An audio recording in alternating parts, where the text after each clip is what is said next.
এই শীতের দিনে মোজা পায়ে নয় চটিতে পরিয়ে রাখুন, দেখুন কি ঘটে। বোতল খারাপ হওয়ার পরে বোতলের ঢাকনাগুলো ফেলে দেবেন না এই ভিডিও দেখলে। নমস্কার বন্ধুরা, প্রত্যেক দিনের মতো আজও এনেছি বেশ কিছু জানা অজানা কিচেন টিপস, যেগুলো দেখলে আপনাদের সংসারের কাজগুলো হবে জলের মতো সহজ। চলুন আজকের প্রথম টিপস কি আছে দেখে নিই। যখনই আমরা ধনেপাতা কিনি একটু বেশি পরিমাণেই কিনে আনি, কারণ কম টাকায় পাওয়া যায় আর এটা আমরা রেখে অনেক দিন খেতে পারি। দেখা যায় যখনই ধনেপাতা আমরা বেঁধে রাখি এই রকমভাবে পচে যায়, বেশ কিছু ধনেপাতা পচে যায় আর নষ্টও হয়ে যায়। এইভাবে প্লাস্টিকে মুড়ে যখনই ফ্রিজে রাখি ভিতরে ঘাম হয়ে হয়ে বাষ্প জমা হয়, তার ক্ষেত্রে কিন্তু আমাদের ধনেপাতাটা পুরো নষ্ট হয়ে যায়, পচে যায়।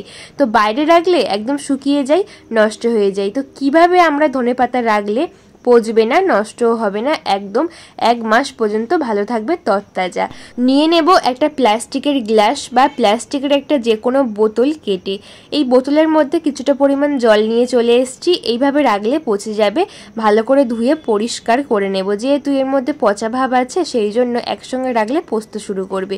এরপরে যে ধনেপাতার ছিগড়টা আছে সমস্ত ছিগড়গুলো একসঙ্গে ধরবো। ধরে এই যে বোতলটা কেটে নিয়েছি, জল নিয়েছি, এর মধ্যে ছিগড়গুলোকে আমি এইভাবে ঢুকিয়ে দিচ্ছি।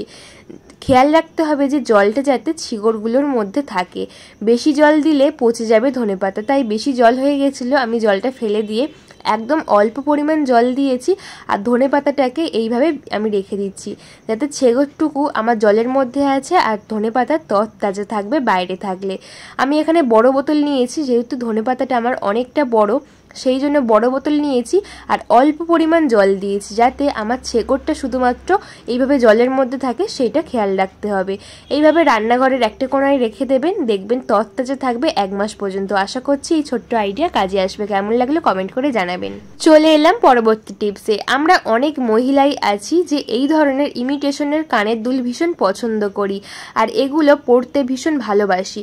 তবে এই কানের দুল যখনই পরি দেখা যায় কানের মধ্যে পুঁজ হয়ে গেছে, অনেক ব্যথা হয়, মাঝে মধ্যে তো অনেকক্ষণ পরে থাকলে রক্তও বের হয়, ইনফেকশন হয়ে যায়। তো আমরা যখনই কানের দুল পরবো এই ছোট্ট কাজটা করে নেব, তাহলে কানের মধ্যে পুঁজ হবে না, রক্ত বের হবে না, ইনফেকশন হবে না। নিয়েছি রসুন। হঠাৎ কোথাও যাওয়ার প্রোগ্রাম আছে তখন কিন্তু কানের দুলটা কিছুক্ষণের জন্য প্রায় 5 মিনিট বা 10 মিনিটের জন্য একটা রসুনের মধ্যে এইভাবে রেখে দেব, তাহলে যে সেফটি হয় সেই সেফটি ভাবটা হবে না, রসুনের রস এর মধ্যে কিন্তু ঢুকে যাবে। সেই জন্য যখনই হঠাৎ পরবেন এই কাজটা অবশ্যই করবেন, একটা রসুনের মধ্যে কানের দুলটা কিছুক্ষণের জন্য ঢুকিয়ে রেখে দেবেন। এটা যদি না করতে চান তাহলে আরও একটা কাজ করতে পারেন, যে সারা জীবনের মতো আর কানের দুলটা আমাদের কিছুই করতে হবে না। এখানে নিয়েছি নেল পলিশ। দেখবে ট্রান্সপারেন্ট নেল পলিশ যেগুলো হয় সেই নেল পলিশ এখানে আমি একটু লাগিয়ে দিচ্ছি, তাহলে একটা মোটা লেয়ার পড়ে যাবে আর কানের মধ্যে ইনফেকশন হবে না, কোনো রকম র্যাশ হবে না, আর কান থেকে রক্ত বের হবে না, পুঁজও হবে না। আমাদের অনেকেরই এই সমস্যার মধ্যে পড়তে হয়। যখনই এটা হয় ভাবি যে আর কানের দুল পরবো না, সোনার পরবো, আবার কোথাও যাওয়ার হলে ম্যাচিং কানের দুল পরার ইচ্ছা হয়। তো এইভাবে কানের দুলের মধ্যে ট্রান্সপারেন্ট নেল পলিশ বা এই ধরনের নেল পলিশ লাগিয়ে রাখবেন, দেখবেন এই কাজটা আর করতে হবে না। বা রসুনের কোয়ার মধ্যে রেখে দেবেন। আশা করবো এই টিপসটা আপনাদের কাজে আসবে। চলুন পরবর্তী টিপসে চলে যাই। আমরা প্রত্যেকেই বোতলে জল খাই, তবে বোতলটা নষ্ট হয়ে গেলে বোতলের সঙ্গে আমরা এই ছিপিটাকেও ফেলে দিই। তো এই ভিডিও দেখলে আপনারা কখনো এই বোতলের ঢাকনা বা ছিপিটা ফেলবেন না। এখানে দুটো বোতলের ছিপি নিয়েছি, এই দুটোকে একটু গরম করে এইভাবে চিপকে দিচ্ছি, তাহলে সুন্দর মতো এটা কিন্তু আটকে যাবে। একটু গরম করলেই কিন্তু সুন্দর আটকে যাবে। তো চিপকানো হয়ে গেছে, এটাকে এবারে মাঝখান দিয়ে কাট করতে হবে, তাই একটা ছুরি আমি গরম করে নেব। ছুরি গরম করে মাঝখান দিয়ে গোল করে আমি কাট করে নেব। এটা এতটাই সহজ তৈরি করা, আর এটা আমাদের একবার তৈরি করে রাখলে সারা বছর এটা দিয়ে কাজ করতে পারবো। তো ছুরিটা গরম করে গোল করে আমি এখানে কাট করে নিয়েছি। এখানে নিয়েছি একটা জলের বোতল। বোতলটাকে আমি এইভাবে কেটে দিচ্ছি উপরের দিকের অংশটা, এখানে উপরের দিকের অংশটা আমার কাজে আসবে। কেটে নিয়েছি, এটা আমরা কি কাজে ব্যবহার করব চলুন দেখে নিই।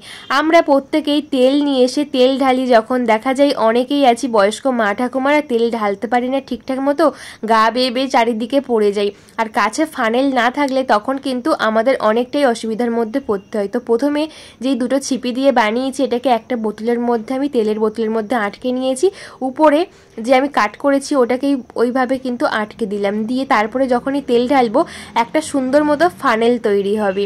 দেখবেন বন্ধুরা একবার বানিয়ে রাখলে বাড়িতে ফানেল থাকুক আর না থাকুক অনেক সময় আমরা খুঁজেও পাই না। এইভাবে কিন্তু কাজটা আমরা করে ফেলতে পারবো। কত সহজে তেলটা ঢেলে নিলাম, বয়স্ক মা ঠাকুমার হোক আর আমরা যে কেউ হোক, এইভাবে কিন্তু আমাদের কাজটা সহজ হয়ে যাবে। আশা করব বন্ধুরা আজকের এই টিপসটি আপনাদের খুব কাজে আসবে। কেমন লাগলে একটা কমেন্ট করে প্লিজ আমাকে জানাবেন। একটা এইভাবে বানিয়ে রাখবেন, দেখবেন বন্ধুরা আপনারা অনেক উপকৃত হবেন, বয়স্ক মা ঠাকুমারা হই আর আমরা যে কেউ হই। চলুন পরবর্তী টিপস দেখে নিই।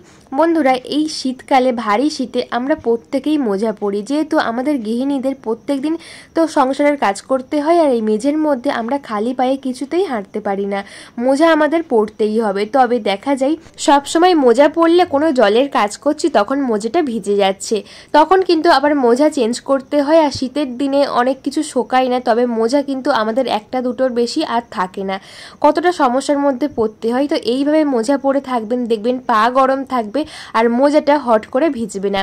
অনেক সময় অনেক ক্ষেত্রে আমাদের গৃহিণীদের বারণ করা হয় যে জুতো পরে বা চটি পরে রান্নাঘরে রান্না করতে নেই, তো সেই জন্য এই টিপসটি অবশ্যই অ্যাপ্লাই করবেন। কেউ বুঝতেও পারবেন না, আমাদের এক কাজে দুই কাজ হয়ে যাবে।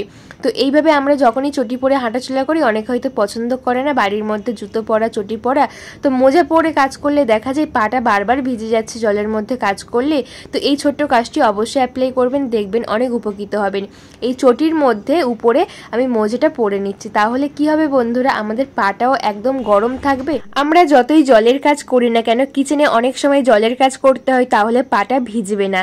তো এই টিপসটি অবশ্যই অ্যাপ্লাই করবেন। কেউ বুঝতে পারবে না যে আমরা চটি পরে আছি, মনে হবে মোজা পরে আছি, আর জলের মধ্যে দাঁড়িয়ে কাজ করলেও আমাদের পাটা হট করে ভিজবে না। আশা করব বন্ধুরা আজকের এই টিপস আপনাদের খুব কাজে আসবে। কেমন লাগলো অবশ্যই একটা কমেন্ট করে জানাবেন।